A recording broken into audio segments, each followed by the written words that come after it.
with Wall Street and Washington. AIG executives get millions in bonuses after running their company into the ground, and we get to pay for it. That's not all.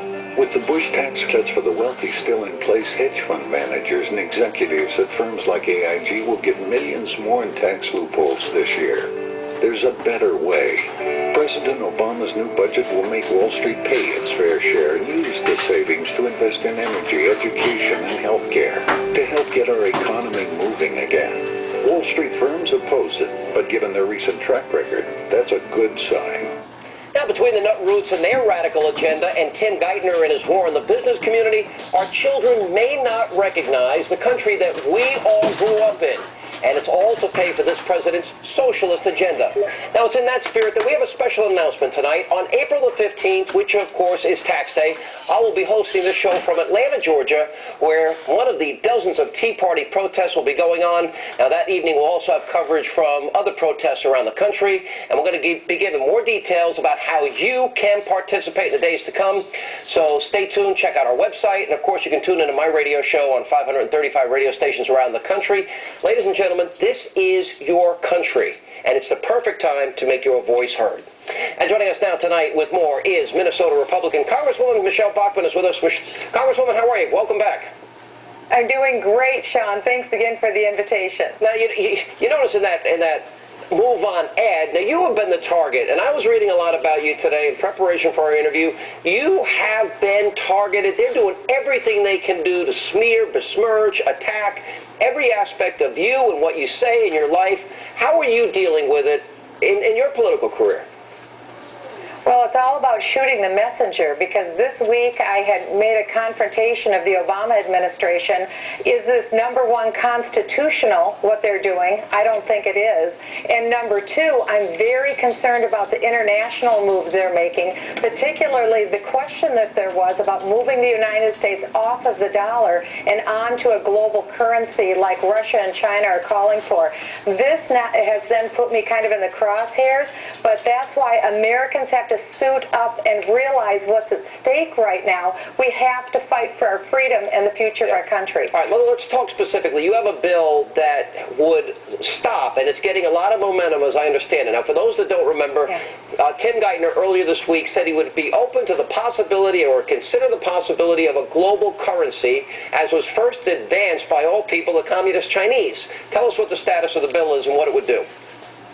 Well, what I have done is put together a bill. I have about 30 members of the House of Representatives that have signed on. It would bind the president or his designee from putting the United States into either an international agreement or a treaty that would take the United States off of the dollar and put us on an international global currency, a one world currency government. And right now, this isn't talk. Russia has called for this, China, India, South Africa, Brazil, numbers of stations, United Nations, at the G20. So that's why in Financial Services Committee on Wednesday, I put the question directly to our Treasury Secretary and our Federal Reserve Chair, asking them, will you categorically denounce taking the United States off the dollar? They said yes, they would denounce it, but the very next day, before the Council on Foreign Relations, our Treasury Secretary, Tim Geithner, said that he would be open to this suggestion. So which Tim Geithner do we believe?